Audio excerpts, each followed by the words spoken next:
चार पत्नियों का सच। एक आदमी की चार पत्नियां थीं। वह अपनी चौथी पत्नी से बहुत प्यार करता था, उसकी खूब देखभाल करता था। वह उसको सबसे श्रेष्ठ स्थान देता था। वह अपनी तीसरी पत्नी से भी प्यार करता था। उसे वो बहुत सुंदर लगती थी और वह हमेशा उसे अपने मित्रों को दिखाना चाहता था। हालांकि उसे हमेशा डर रहता था कि वह कभी भी किसी दूसरे इंसान के साथ भाग सकती है। वह अपनी दूसरी पत्नी से भी प्यार करता था। जब भी उसे कोई परेशानी आती तो वे अपनी दूसरी पत्नी के पास जाता और वो उसकी समस्या सुलझा देती। वह अपनी पहली पत्नी से प्यार नहीं करता था, उसका बिल्कुल ध्यान नहीं रखता था, जबकि पत्नी उससे बहुत गहरा प्यार करती थी और उसकी अच्छे से देखभाल करती। एक बार वह बहुत बीमार पड़ गया और उसे अनुभव हो गया कि वह जल्दी ही मर जाएगा। उसने अपने आप से कहा, मेरी चार पत्नियां हैं, उनमें से मैं एक को अपने साथ ले जाऊं तो कैसा रहेगा?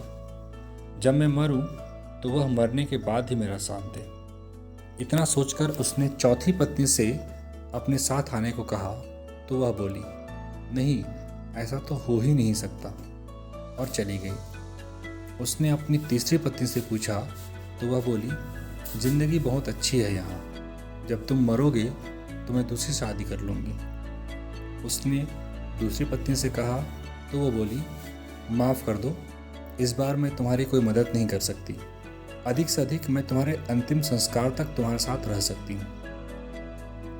अब तक उसका दिल बैठ सा गया और ठंडा पड़ गया। तब एक आवाज़ आई, मैं आपके साथ चलने को तैयार हूँ, आप जहाँ जाओगे मैं आपके साथ चलूँगी। उस आदमी ने देखा कि वह उसकी पहली पत्नी थी।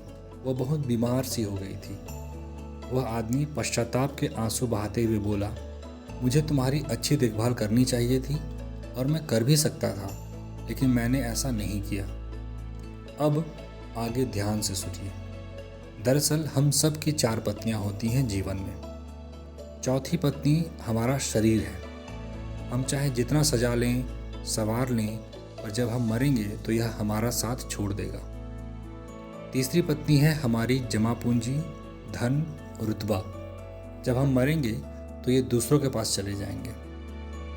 दूसरी पत्नी है हमारे दोस्त व रिश्तेदार। चाहे वो कितने भी करीबी क्यों ना हो, पर मरने के बाद हद से हद वे हमारे अंतिम संस्कार तक ही साथ रहते। पहली पत्नी हमारी आत्मा है, जो सांसारिक मोह माया में हमेशा उपेक्षित रहती है। यही वह पत्नी है जो मरने के बाद भी हमारा साथ देती है।